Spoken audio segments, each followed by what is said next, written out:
Hello friends, welcome to brothers finance and good evening. ಇದೊಂದು special video. ಶುಕ್ರವಾರ market close ಆದಮೇಲೆ ಬಂದಿರೋ important update ಮತ್ತೆ ರಿಸಲ್ಟ್ನ ಎಕ್ಸ್ಪ್ಲೇನ್ ಮಾಡ್ತೀನಿ. ಮತ್ತೆ ಸೋಮವಾರ ಮಾರ್ಕೆಟ್ ಯಾವ ಥರ ಪರ್ಫಾರ್ಮ್ ಮಾಡ್ಬೋದು ನೋಡೋಣ ಬನ್ನಿ. ಫ್ರೈಡೇ ಹೇಳ್ದಂಗೆ ಇಂಡಿಯಾದ 2 ಬಿಗ್ ಇವೆಂಟ್ ಅಪ್ಡೇಟ್ ಆಗಿದೆ. ಒಂದು industrial production data, year on ಇಯರ್ದು ಮೇ ಮಂತ್ದು ಎಕ್ಸ್ಪೆಕ್ಟೆಡ್ ಬಂದು 4.9% ಬರುತ್ತೆ ಅಂತ, ಆದರೆ ಬಂದಿರೋದು 5.9%. ಇದು ಮಾರ್ಕೆಟ್ಗೆ ಪಾಸಿಟಿವ್. ಪ್ರೊಡಕ್ಷನ್ ಅನ್ನೋದು ಎಂದೇ ಆಗಲಿ ಇನ್ಕ್ರೀಸ್ ಆಗಬೇಕು.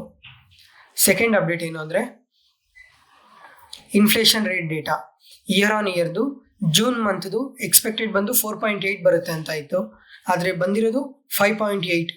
ಇದು ಮಾರ್ಕೆಟ್ಗೆ ತುಂಬ ನೆಗೆಟಿವ್. ಯಾಕಂದರೆ ಯಾವತ್ತೇ ಆಗಲಿ ಇನ್ಫ್ಲೇಷನ್ ಅನ್ನೋದು ಎಕ್ಸ್ಪೆಕ್ಟೆಡ್ಗಿನ್ನ ಸ್ವಲ್ಪ ಕಮ್ಮಿ ಬರಬೇಕು, ಹಂಗಂತ ತುಂಬಾ ಕಮ್ಮಿ ಬರಬಾರ್ದು. ತುಂಬ ಕಮ್ಮಿ ಬಂದ್ರೂ ಪ್ರಾಬ್ಲಮ್ಮೇ. ಇವಾಗ ಜಾಸ್ತಿ ಬಂದಿದೆ, ಮಾರ್ಕೆಟ್ಗೆ ಇದು ನೆಗೆಟಿವ್.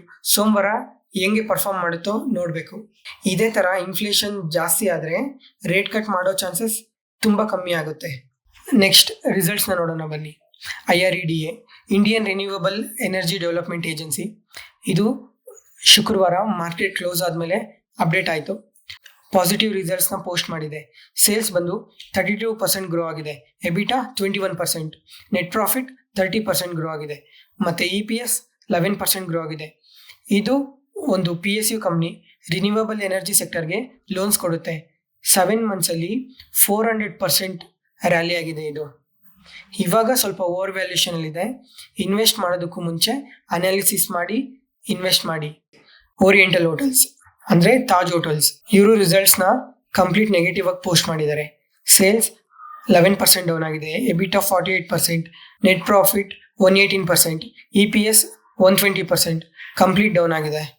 ಕ್ವಾರ್ಟರ್ ಆನ್ ಕ್ವಾರ್ಟರ್ ಆಗಲಿ ಇಯರ್ ಆನ್ ಇಯರ್ ಆಗಲಿ ಎರಡೂ ಡೌನ್ ಆಗಿದೆ.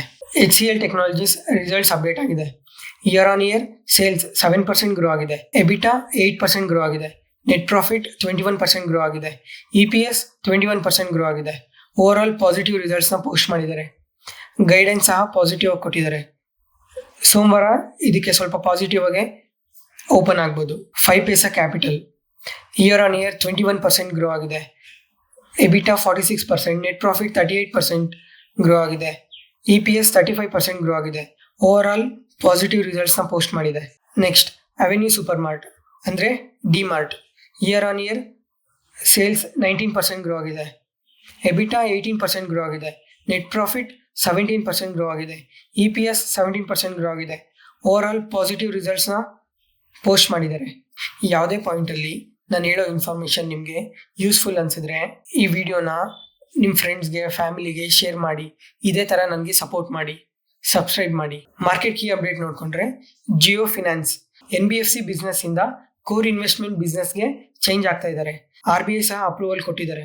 ಜಿಯೋ ಫಿನಾನ್ಸ್ ಅವ್ರ ಬಿಸ್ನೆಸ್ ಇನ್ಶೂರೆನ್ಸ್ ಪ್ರಾಡಕ್ಟ್ಸಲ್ಲಿ, ಬ್ರೋಕಿಂಗ್ ಬಿಸ್ನೆಸ್ಸಲ್ಲಿ ಅಥವಾ ಮ್ಯೂಚುವಲ್ ಫಂಡ್ಗೆ ಎಂಟರ್ ಆಗ್ಬೋದು. ಜೊತೆಗೆ ಜುಲೈ 15th Q1 ರಿಸಲ್ಟ್ ಸಹ ಅಪ್ಡೇಟ್ ಆಗುತ್ತೆ ಸೋಮವಾರ. Next dividend section. Nestle India dividend announce ಮಾಡಿದೆ. 8.5 rupees per share. X dividend date ಬಂದು 16 ಜುಲೈ. ಕ್ಯಾನ್ ಫಿನ್ ಹೋಮ್ಸ್ ಅವರು ಡಿವಿಡೆಂಟ್ ಅನೌನ್ಸ್ ಮಾಡಿದ್ದಾರೆ. 4 rupees per share. X dividend date ಬಂದು 18 ಜುಲೈ. ಇವತ್ತಿಗೆ update ಮುಗೀತು. ಈ ವಿಡಿಯೋ ಇಷ್ಟ ಆದರೆ ಲೈಕ್ ಮಾಡಿ, ಶೇರ್ ಮಾಡಿ, ಸಬ್ಸ್ಕ್ರೈಬ್ ಮಾಡಿ. Thank you.